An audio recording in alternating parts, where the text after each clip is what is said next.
கர்த்தருடைய பரிசுத்த நாமத்துக்கு ஸ்தோத்திரம். இன்னைக்கு நம்ம பார்க்க போற வேத வசனம் ஏசாயா 52 அதிகாரம் 12 வசனம். கர்த்தர் உங்கள் முன்னே போவார், இஸ்ரவேலின் தேவன் உங்கள் பிறகே உங்களை காக்கிறவராய் இருப்பார்.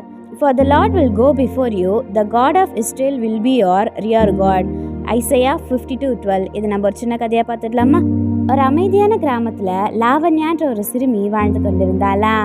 தினமும் மாலை நேரத்துல ஒரு இருண்ட காடு வழியா வீட்டுக்கு கடந்து செல்ல வேண்டியதா இருந்ததா. அந்த பாதை அமைதியாகவும் அங்க கேட்குற சத்தங்கள் எல்லாமே பயமுறுத்தும் அளவும் இருந்ததா. ஒரு நாள் அவ தாத்தா தயாளன் அவளுடைய பயத்தை கவனித்தாரா. அவர் அவளுக்கு 2 பொருள்களை கொடுத்தாரா. ஒரு சிறிய விளக்கும் ஒரு பலமான மரக்கேடையும் கொடுத்தாரா. அவர் சொன்னாரா, இந்த விளக்க முன்னாடி பிடித்து நட, இது உன்னோட பாதியை வெளிச்சமாக்குன்னு சொல்லிட்டு.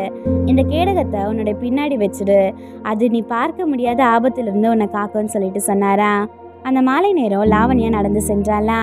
அவகிட்ட இருக்கிற விளக்கு அவ முன்னாடி இருக்கும் கற்களையும் குழிகளையும் எல்லாத்தையுமே காட்டுச்சான். திடீர்னு பின்னால இருந்து ஒரு பெரிய கிளை விழுந்ததா. ஆனா அது அவளுடைய கேடயத்துல பட்டதுனால அவளுக்கு எந்த தீங்கும் ஏற்படவில்லையா. அவ பாதுகாப்பா வீட்டை அடைந்தாளா. அப்பதான் தாத்தாவின் வார்த்தைக்கு அர்த்தம் அவளுக்கு புரிந்ததா.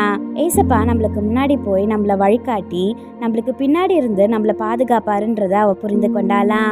இதே போல ஏசப்பா நம்மளுடைய எதிர்காலத்தையும் வழிநடத்தி நம்மளால காண முடியாத ஆபத்திலிருந்தோ நம்மள காப்பாத்துவார். ஆமென்.